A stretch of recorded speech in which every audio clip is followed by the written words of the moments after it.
Okay, so for multiple listing contract, the listing date cannot be earlier than the contract signed date.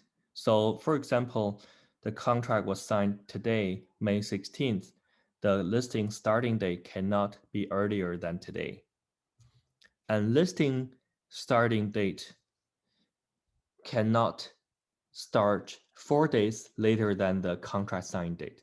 For example, if we signed today, 16th, the latest listing starting date would be +3, so which would be May 19th, right? Not May 20th. So over here, 1 is the listing starting date. We can put Monday, tomorrow, and also we can put on 19th, Wednesday, but we cannot put 20th because that would be 4 days apart, okay? And for the minimum contract date would be no less than 60 days. So if less than 60 days, the real estate board will not allow you to upload the listing. So it must be more than 60 days. So May, June, July, normally we use the last day of the month, easier to remember, right? So it'll be more than 60 days. And over here, you would put client's name, client's home address. The home address should be the one they have on their driver's license, right? Sometimes they don't live in the property because it's a rental property, an investment property. They don't live at the same property. So they will have a different property address on their driver's license. So you put whatever on the driver's license over here. And then you put the house number, 1, 2, 3, 4, street name, let's say Arbutus Street. Leave street type empty because it's very difficult to use that function. City, Vancouver, and postcode, whatever the postcode is.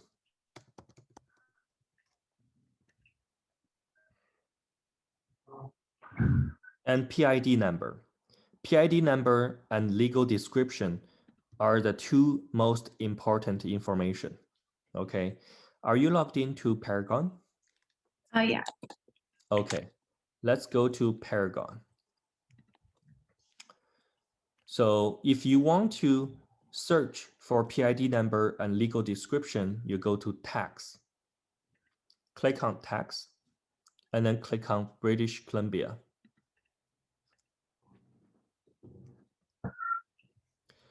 And then over here, you see property address, right? Let's use a real one. Let's use our brokerage.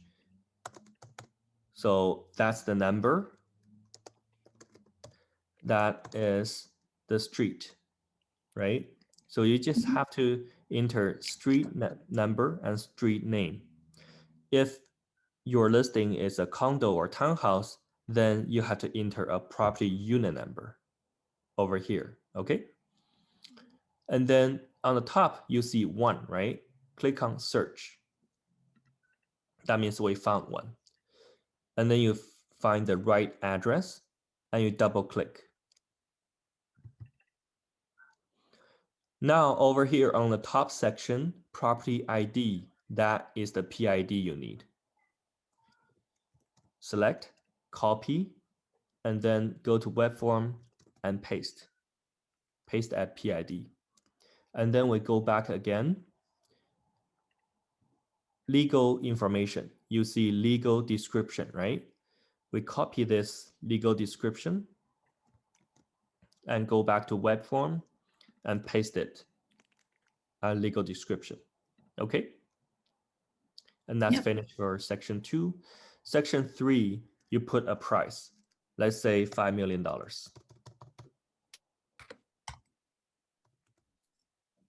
Okay, $5 million. Make sure the price is correctly inputted. If you miss a zero, that'll become $500,000, right? So that's not good. And terms, always put to be determined. Don't leave it empty, just leave TBD. And you see on top here, it's automatically filled in, okay? And on the second page here, section D, you see that's where we fill in the commission. So for the commission, we normally use 7% of the first 100,000 and 2.5% of the balance. That's all you have to write over here, okay? Because there you see the balance of the sale price of the property plus applicable taxes, okay? So the second one is for cooperating brokerage. Cooperating brokerage means other brokerage, okay? This third line is for your own brokerage. This is where you put your own commission, other agents' commission. And the fourth line here, it says if there's no other brokerage, how much you're charging. Normally, we just copy and paste this first one and put it on the last one, same. Or the agent can choose whatever amount they will charge if there's no other agent. So this two line here, section 2 here, must add up to section 1, okay? These two must add up to section 1. So like we have it here in the web form, so since we have it here, we just copy it and paste it.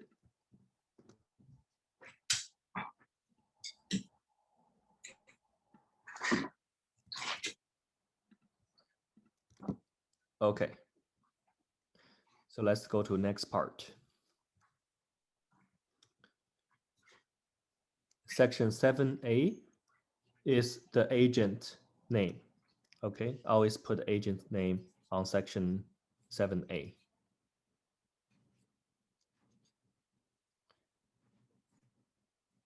And now we go to the last page, actually page 5. Page 5, you put today's date. This is what I've been saying, the signed date. We signed on this date.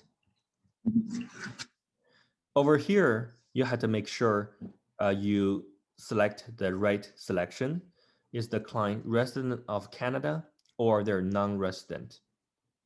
That the agent will have to find out and tell you, and then you can fill in this section here. A client has the initial in one of these boxes.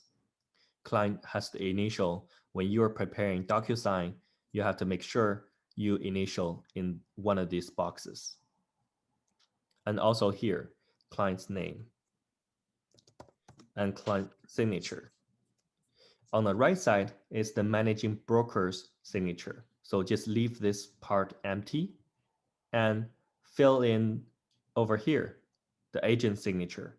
So when you prepare this agreement, every page must be initialed and seller and the seller's agent must sign on the correct spot, okay?